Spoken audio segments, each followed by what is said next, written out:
আমার মূল্যবান ভোটটি ইভিএমে 4 নম্বর বোতাম দিতে সর্বভারতীয় তৃণমূল কংগ্রেস প্রার্থী সম্মানীয় শ্রী সুজয় হাজরাকে দুপুর ভোটে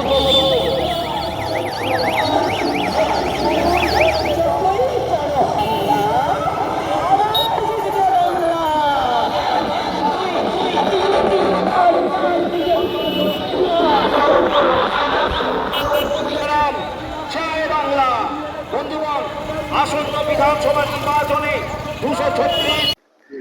দেখুন, বিষয় হচ্ছে যে আমি তো মেদিনীপুর শহরের স্থায়ী বাসিন্দা, আজকের নয়, জন্ম থেকে এখানে আছি। রাজনীতির বাইরে আমার একটা আলাদা জগৎ আছে। অনেক মানুষের সঙ্গে আলাপ, ক্রীড়া সংগঠনে থাকার জন্য, সাংস্কৃতিক সংগঠনগুলো থাকার জন্য, বিভিন্ন সামাজিক কার্যকলাপে থাকার জন্য। এবার এই সামাজিক সাংস্কৃতিক ক্রীড়া ক্ষেত্রের সঙ্গে যুক্ত থাকার কারণে বহু মানুষ আমাকে চেনে, আমি হয়তো তাদেরকে চিনি না, কিন্তু তারা ভালোবাসে।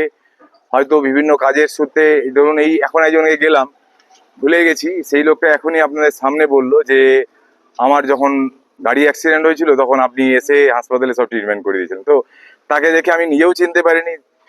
এটাই হচ্ছে যে বড় বিষয়, যে আমি ওই জন্য চেষ্টা করি যে সারাদিনে দেখবেন যে সকাল 7টা থেকে রাত্রি 1টা, 1:30, 2টো পর্যন্ত যখনই কেউ ডাকে, মনে হয় না যে কে ও অন্য কোনো রাজনীতি করে, কি ওর অন্য কোনো রং, মনে হয় যে লোক একটা বিপদে পড়েছে, সমস্যায় ছুটে যায়। তো এই সব মিলিয়ে রাজনীতি, তার সঙ্গে একটা রাজনীতির বাইরে একটা যে জগৎ, সব মিলিয়ে এই জায়গাটা তৈরি হয়েছে আমার নেত্রী মমতা বন্দ্যোপাধ্যায়ের জন্য। তো স্বভাবতই সবাইকে বলছি মমতাদির হাত শক্ত করতে আপনারা ভোটটা দেন।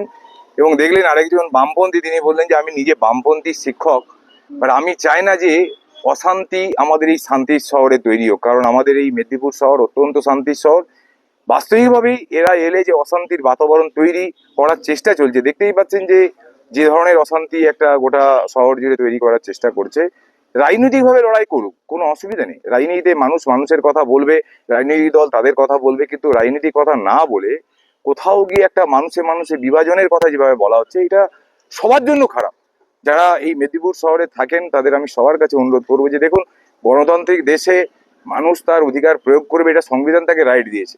কিন্তু সেখানে কেন আমাদের মধ্যে বিভাজনের মধ্য দিয়ে, তাহলে আমাদের যে পৃথিবীর, আমাদের কেন বলা হয় যে জীবের শ্রেষ্ঠ হচ্ছে যে মানুষ, কারণ আমাদের বিচার বুদ্ধি করার ক্ষমতা দিয়েছে, আমাদেরকে চিন্তা ভাবনা করার ক্ষমতা দিয়েছে বলেই না মানুষ শ্রেষ্ঠ জীব। তো সেই মানুষ যদি মানুষের ভুল করাতে, মিথ্যে করাতে, ভাঁওতাবাজি করাতে বিভ্রান্ত হয়ে পড়ে, তাহলে তো শ্রেষ্ঠ জীব আর কদিন পরে মানুষকে না বলে প্রাণীদেরকেই বলবে। তো যাই হোক, আমি আবার বলবো সবাইকে যে মানুষের জন্য বলুন যে আপনি এলে কি করতে চান, আর এই শহরটাকে আমরা সবাই শান্তিতে রাখবো কিনা, কারণ আমাদের সবার লক্ষ্য আমাদের প্রিয় শহর মেদিনীপুর শহরকে শান্ত রাখতে হবে, ভালো রাখতে হবে, মানুষকে ভালো রাখতে হবে। যুব তৃণমূল কংগ্রেসের পক্ষ থেকে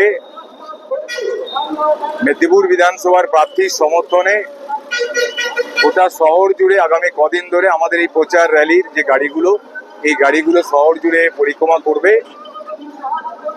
আমাদের যুব তৃণমূল কংগ্রেসকে ধন্যবাদ যে তারা আজকে দলের প্রার্থীর সমর্থনে আজকে এই প্রচার কর্মসূচি তারা গ্রহণ করেছে।